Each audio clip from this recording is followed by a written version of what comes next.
कल बिहार में थम जाएगी चुनावी प्रचार। दूसरे और आखिरी चरण के लिए 11 नवंबर को 20 जिलों की 122 सीटों पर वोटिंग होने वाली है।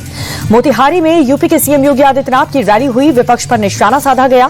कहा कि जंगल राज वालों ने बिहार के विकास के लिए कुछ भी नहीं किया।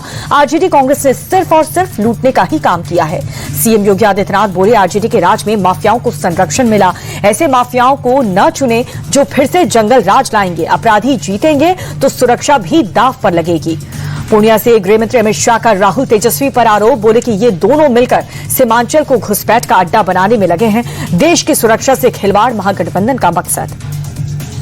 अमित शाह बोले, बिहार में दो खेमों के बीच चुनाव। एक तरफ बिखरा ठगबंधन है, दूसरी तरफ 5 पांडवों का गठबंधन है। सीतामढ़ी में प्रधानमंत्री मोदी की चुनावी रैली। आरजेडी कांग्रेस को घेरा। बोले कि पहले फेज की वोटिंग के बाद जंगल राज वालों को 65 वोट का झटका लगा। जनता ने अच्छों की नींद उड़ा दी है। पीएम ने रैली में नहीं चाहिए कट्टा सरकार, फिर एक बार एनडीए सरकार के नारे लगवाए। कहा कि बिहार के हर कोने से एक आवाज नहीं, कट्टा चाहिए सरकार। मोदी बोले, बम्पर वोटिंग से साफ हुआ, जनता ने विकास को चुना है। मां सीता के आशीर्वाद से बिहार को विकसित राज्य बनाएंगे। बेतिया में प्रधानमंत्री मोदी की चुनाव अभियान की समापन रैली। आखिरी रैली में आरजेडी कांग्रेस पर गरजे पीएम। कहा कि जंगल राज वालों ने बिहार को बर्बाद किया। इन्होंने सिर्फ अपनी तिजोरी भरी है। राहुल गांधी और तेजस्वी यादव पर प्रधानमंत्री मोदी का बड़ा हमला। कहा कि बिहार में घूम रहे दोनों नामदार जमानत पर। कटिहार में प्रियंका गांधी की चुनावी रैली। पीएम मोदी को बताया वोट चोर। कहा पीएम के साथ सीसी और दोनों चुनाव आयुक्त भी वोट चोर हैं। पहले चरण में हुई बम्पर वोटिंग पर जेडीयू नेता ललन सिंह बोले, साफ हुआ फिर से एनडीए सरकार आ रही है। 20 साल बाद भी इतनी लोकप्रियता अद्भुत है। मुकेश सैनी ने पहले चरण में 80 से ज्यादा सीटें जीतने का दावा किया है। बोले कि बिहार में बदलाव की लहर है। पहले फेज में महागठबंधन 80 से ज्यादा सीटें जीतेंगी।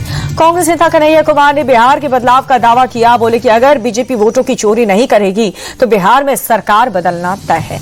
आरजेडी नेता तेजस्वी यादव ने जीत का दावा किया। कहा कि 14 नवंबर को महागठबंधन की सरकार तय है।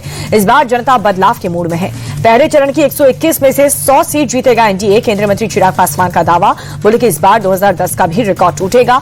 अगले हफ्ते बिहार में फिर से एनडीए सरकार।